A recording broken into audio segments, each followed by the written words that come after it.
all right, Senator Kennedy is sitting up here in the dais, or whatever, his chair, and he's asking some questions. And he's going to ask this question about the War Powers Act. And then he's going to get into the delegation doctrine and whether or not Congress can delegate its powers to someone else. Let's listen in just a little bit. I just want to talk a little bit about the law. Tell me about the War Powers clauses in Articles 1 and 2. Well, Senator, my understanding of the war powers is that the executive maintains significant authority with regard to the war, but that it has to be authorized by Congress. What do you mean authorized? Okay, now that is such a stupid, disingenuous question. What do you mean by Congress has to authorize war? Judge, honorable judge, tell me what you mean by authorize. And then it just gets into a back and forth where the guy is trying to tiptoe the line. Don't know what line he's trying to tiptoe, but he sounds like he's trying to act like he just doesn't want to commit to anything. Now the point is that he's going to go on. He's going to talk about. Let's talk about the. If you're confirmed with the 11th Circuit, here it is. It's an issue we struggle with every day, and as do the federal courts. Tell me about the non-delegation doctrine. All right, now this is very important. The non-delegation doctrine means Congress can't delegate its powers to other people. And we were just talking about the war powers, right? Article 1 says that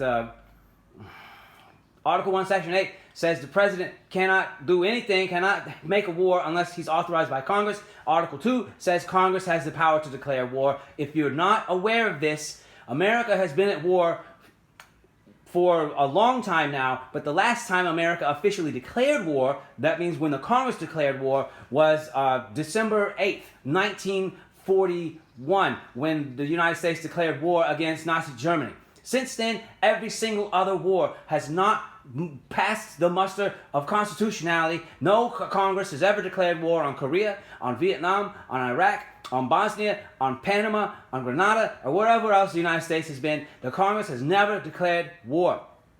It's been the president doing it on his own because of it's the president doing it on his own because the Congress has delegated its powers.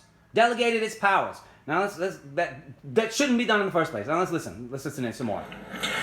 He talks about Congress. What's he talking? Somebody's going to litigate it. All right. Here, it's at the end.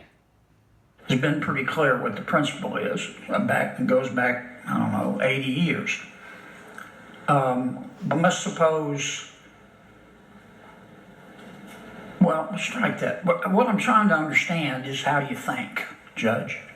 What do you think the principle ought to be?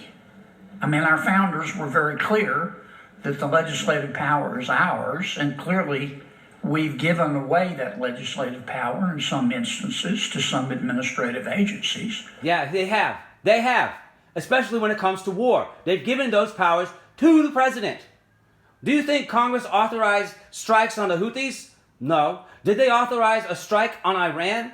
On Iran's general when Trump did that? No. Trump just did that all on his own. He did that all on his own. Now, that wasn't a declaration of war. That wasn't a commencement of war.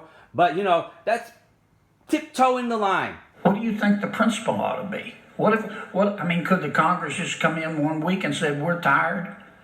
Let's just give it all to the president for about 6 months while we go fishing? Now, he's done that. That is a disingenuous, stupid question. What if the Congress just comes in and says, we're tired and we're gonna go fishing, here, you do our stuff, when he just admitted that some of Congress's power has been delegated to other agencies, and especially war powers have been delegated to the president, most notably with Bush being given war powers in 2002. So, I don't know what this guy's trying to do. The judge doesn't really sound all that. The judge, in these hearings, everybody says, I don't know, I don't recall, I don't remember, I'm not a member of that organization. I was only a member of that organization for like 2 months. I don't know anything. And they're trying to toe the line and pass the test. And they end up sounding like they don't know nothing, which is, I guess, what they want people to believe. I don't know nothing. But this guy is just, his line of questioning, I don't even know what he's trying to get at. Yes, Congress's powers should not be delegated to other authorities. That includes levying taxes, collecting taxes. What the hell is the IRS? Not a constitutional body, because they are the ones who are supposed to be levying and collecting taxes. How about the Federal Reserve? Congress is the one that is supposed to be coining and minting money and making the value of it up. But no, they give it on to the banks. Congressional powers have been denuded. Congress has been denuded of its powers in many cases, many instances. So I don't know what he's trying to get at. Does he want Congress to have that power back? Do you really think this guy is going to try to have Congress get all those powers back? I seriously doubt it. So anyway, that's it.